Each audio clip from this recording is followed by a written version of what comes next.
Good morning. It is September 16th, 9:30 for our Ottawa City Commission meeting. We will start with the roll call, please. Mayor Skidmore. Present. Commissioner Dickinson. Commissioner Reed. Present. Commissioner Kaler. Present.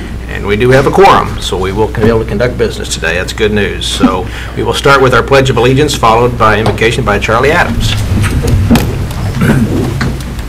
I pledge allegiance to the flag of the United States of America and to the republic for which it stands, one nation under God, indivisible, with liberty and justice for all.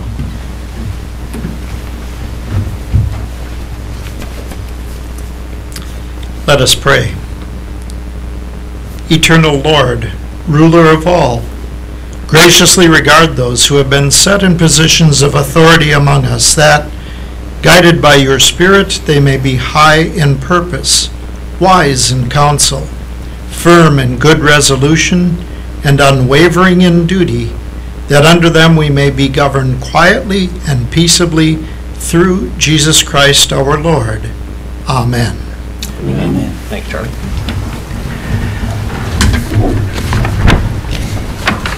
Well, we'll start off with item number 6. We have an agenda approval. Everybody had a chance to look over the agenda and the contents. Do you have a motion? Mr. Mayor, Commissioner, I move that we approve the agenda for today. is there a second? I'll second that. How about that? Okay. Any other discussion on that? All in favor say aye. Aye. Opposed, same sign. Motion carries. Thank you. Item 7, do we have any public comments?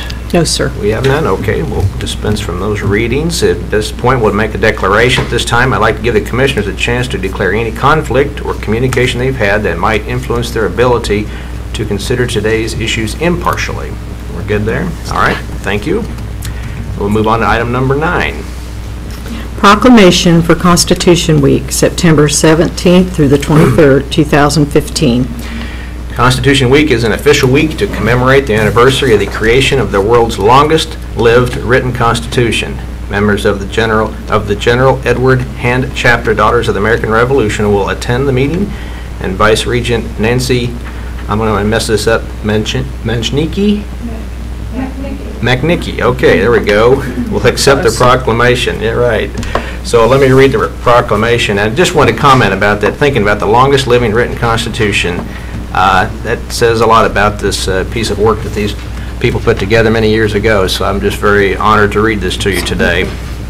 Whereas September 17th, 2015 marks the 228th anniversary of the drafting of the Constitution of the United States of America by the Constitutional Convention, and whereas it is fitting and proper to officially recognize this magnificent document and the anniversary of its creation, and whereas in 1956, at the urging of the National Society Daughters of the American Revolution, Congress set aside September 17th through 23rd annually to be dedicated for the observance of the Constitution Week to, number 1, emphasize every citizen's responsibility to protect and defend the Constitution, number 2, inform the people that the Constitution is the basis for America's great heritage and the foundation for our way of life, and number 3, encourage the study of historical events which led to the framing of the Constitution in September of 1787.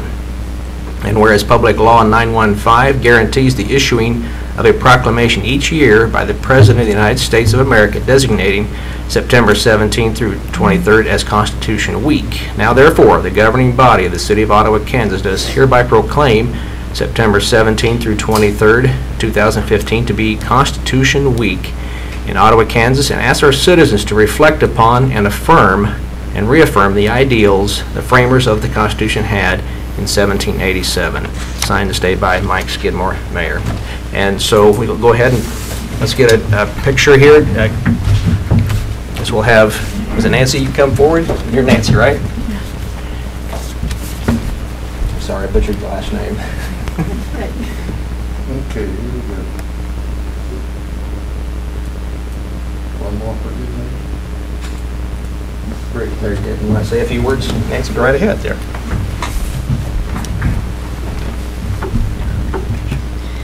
Mayor Skidmore, City Commissioners, and City staff, on behalf of the General Edward Hand Chapter Daughters of the American Revolution, It is indeed a privilege to accept this proclamation recognizing the Constitution of the United States of America.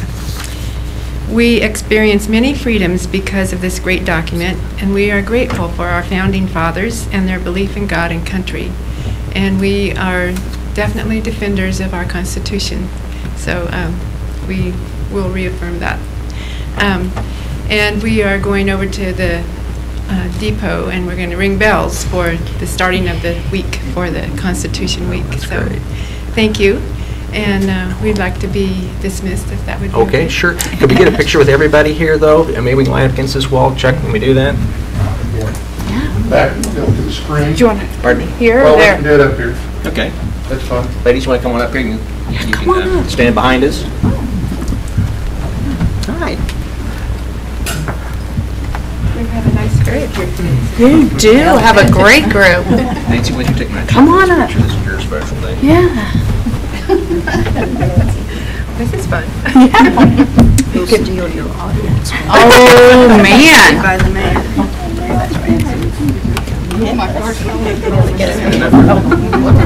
This is a great problem to have, isn't it? With so many people here. You have great representation today.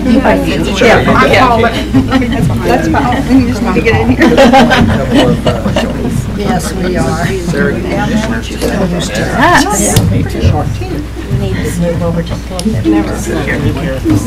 That's right. Come on in. He's looking at us like he can't see us all. Can you see it? You come out and balance. There you go. Yeah. Now squeeze it. What about? I'm okay. Hey, that's better. What a group. Anybody tweeting this to Richard? Here we go. 1, 2, 3. Give me another one. 1, 2, 3. Okay. Thank you. Awesome. Thank you, ladies, for being here.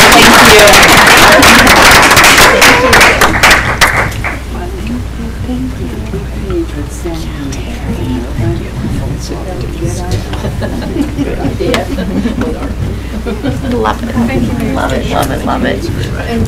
Thank you. It's easier to pronounce.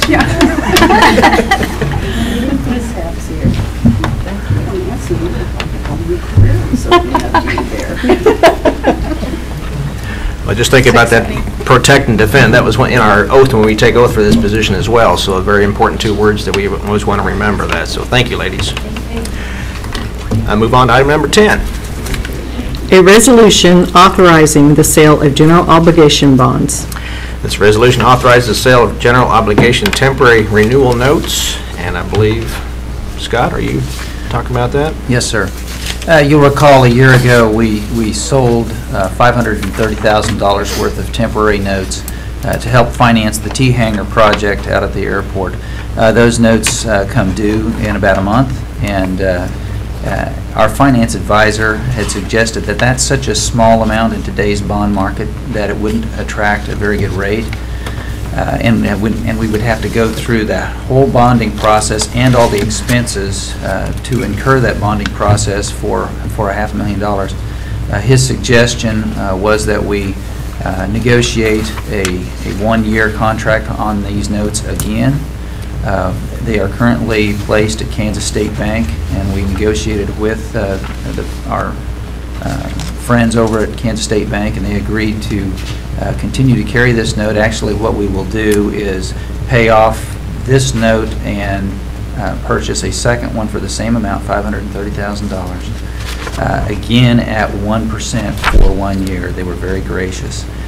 This will allow us the opportunity sometime next year to time these notes with a larger issue, which will make it more attractive on the bond market and actually save us a considerable amount of money on issuance costs at this time. So the recommendation is to approve this resolution, and you see some other information in regards to this in your packet today.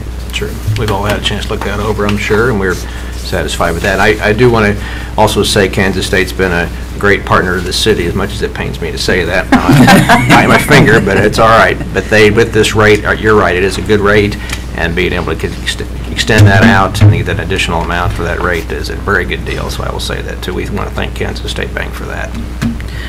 Before we move forward, Mayor Skidmore, can I ask a couple questions Yeah, please do.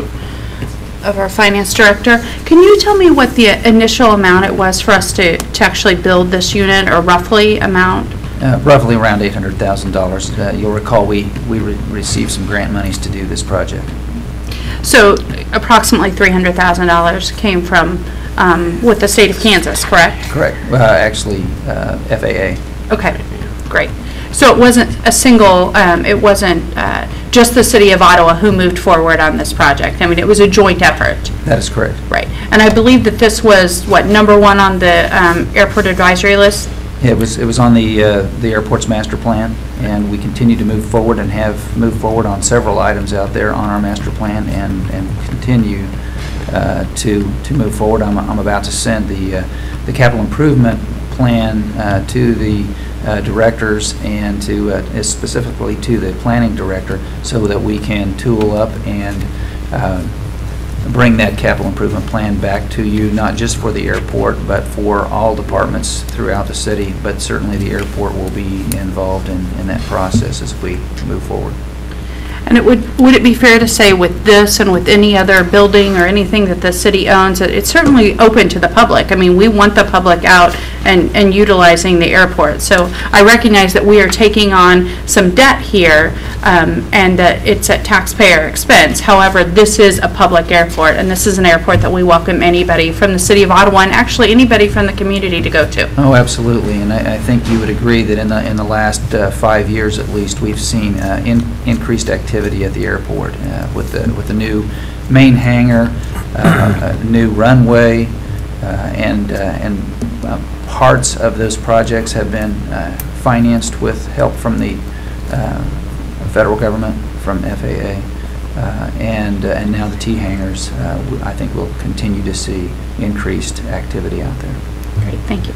I just might add, too, that it was a 10-unit hangar, and I believe they've rented out 9 units. Maybe someone else may know. Is that right, Michael? That's correct. Okay, so Great. we're getting some money coming back on our investment there, not only just for the use to expand our airport, but it's also a revenue source as well. So we have a good partner out there in Hawkeye Helicopter, and they're doing some good things. We've been hearing that there was a need for additional T hangars, and this is evidence of that. And yeah, absolutely, evidence they fill it so quickly like this is amazing to me, so that's good news. Very good. All right, any other questions? I'll entertain a motion if there's one. Mr. Mayor, Commissioner. I move that we approve the item on our number 10, which is the sale of general obligation bonds as outlined by Director of Finance Scott Burke. Okay, is there a second? I'll second it. Okay, any other discussion on that? If not, we'll have roll call vote, please. How do you vote, Commissioner Reed? Yes. Commissioner Kaler? Yes. Mayor Skidmore? And I vote yes, motion carries. Thanks, Scott, good work. Item number 11. A resolution to establish a public hearing for the consideration of the condemnation of the property located at 412 West First Street. This resolution establishes a public hearing to be held on 7 p.m. on Wednesday, November 4th, 2015, for the consideration of the condemnation of the property located at 412 West First Street. Jim, I guess you're going to address us on this? Yeah, good morning, Mayor, Commissioners. Back in the beginning of August, we had a fire at 412 West First, and it's significant damage to where the structure will be uninhabitable. It's not such to where it's repairable.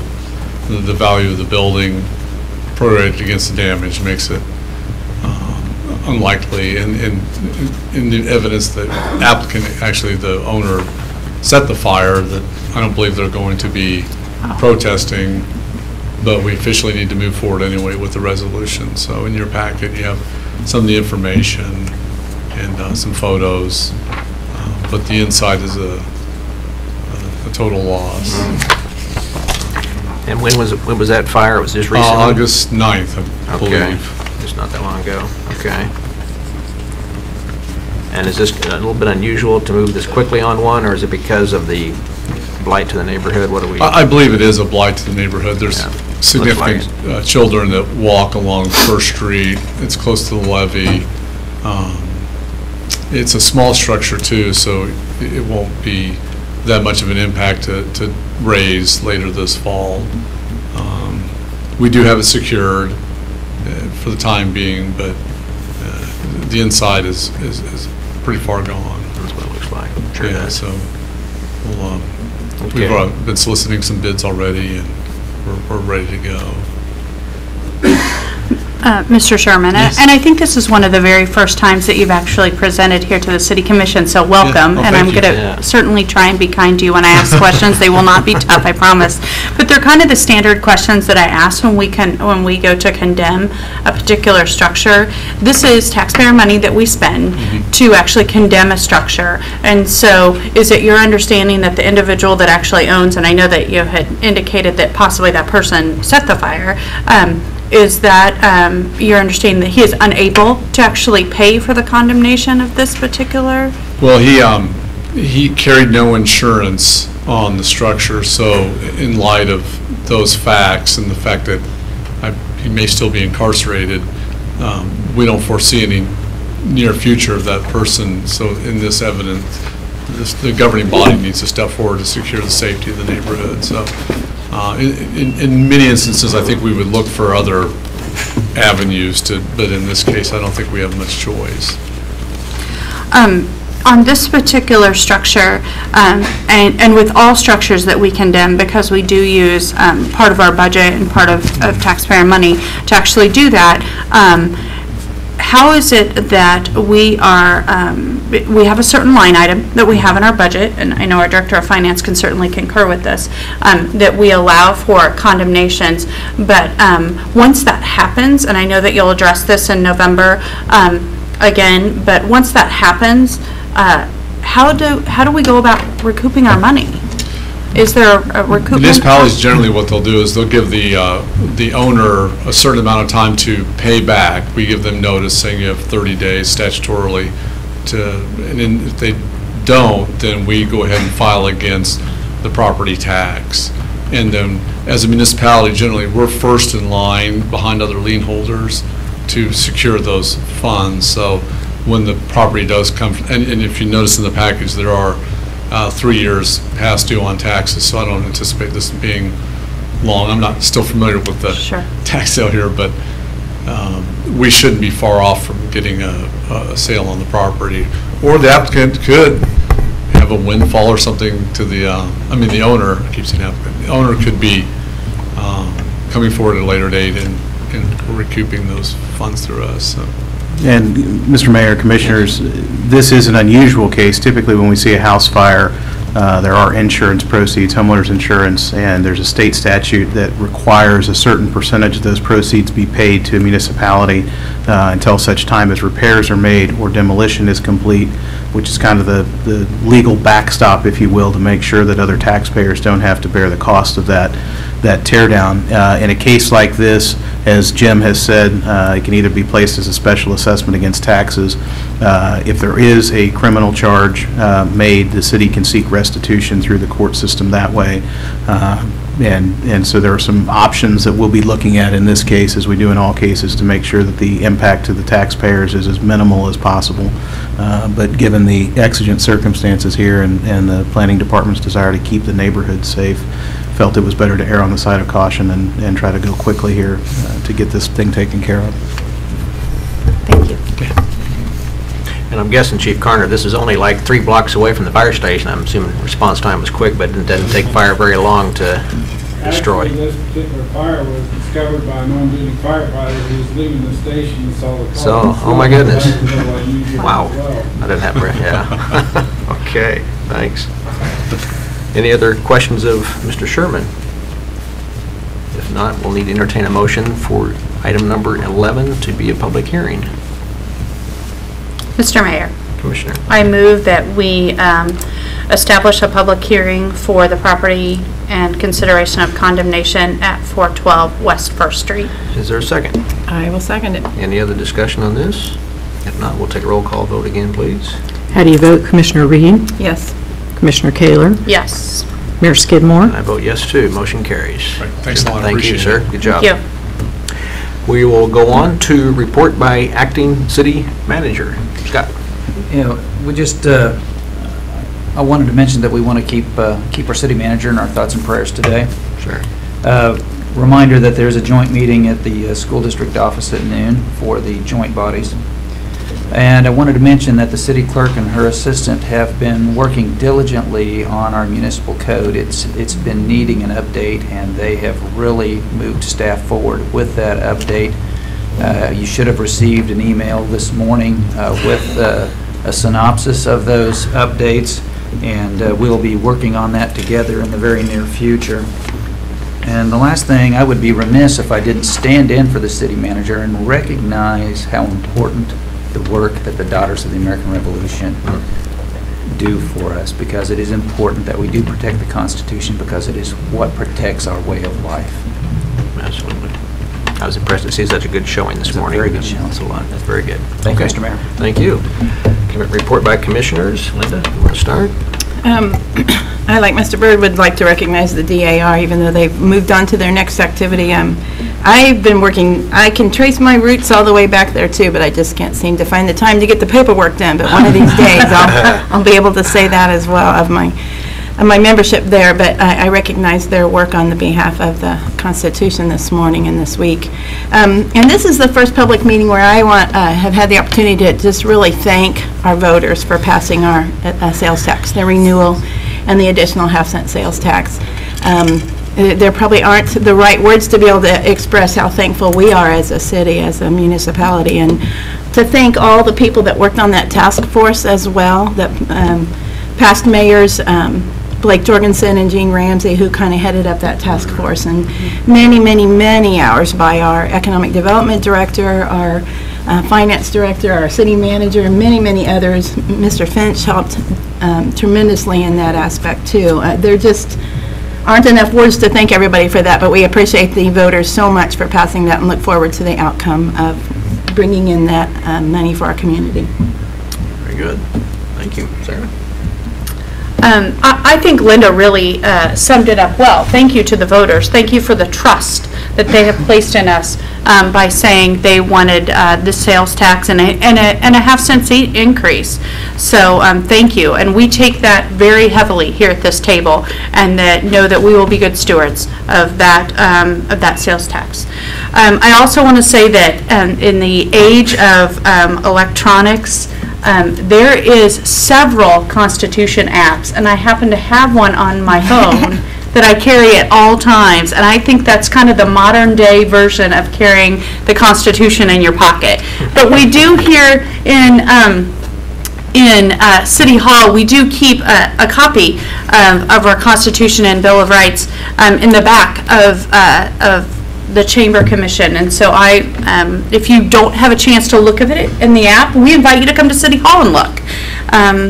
I think that the last thing I want to say is I do want to give kind of a official shout out to our city manager, who has, I want to tell you, been texting me during this meeting. I know no one who knows Richard is surprised, and I assume that I will be getting a text quickly after he hears this comment, but wish him speedy recovery. Yes, Blake. Mr. Mayor and Commissioners, I want to apologize for coming in a little late this morning. I was over in the Franklin County District Court, and one of the things that our citizens expect is that we work well with the other levels and departments in government, and I want to just give kudos to Steve Hunting, our county attorney, who assisted in the city in getting some restitution this morning in a criminal case in a different matter than the one we were talking about earlier. But you know, that helps when property is damaged during a crime to make sure that taxpayers aren't footing the bill for that. And thanks to Steve's diligent work this morning, we were able to get some restitution ordered in a case through the judge, and that's the kind of cooperation I think people expect and want to see out of their different levels and branches of government. So we're fortunate to have a good county attorney to work with, and just wanted to keep you updated that I always hate to miss the Daughters of the American Revolution as well, but I think it was worthwhile this morning, and we had a good outcome over in court. Good job. Thank you. Good to hear. I agree. Well, great comments this morning. I just want to say too, Michael, the city looks great. You know, we've had 3 events going on this month with the Cowboy Days, the Power of the Past, and now the Old Mary River Run. And if you drive around town, I think the city looks great. Everything just looks wonderful. So I really appreciate, Michael, for all your work and your staff. Just kudos to you and you guys for your work.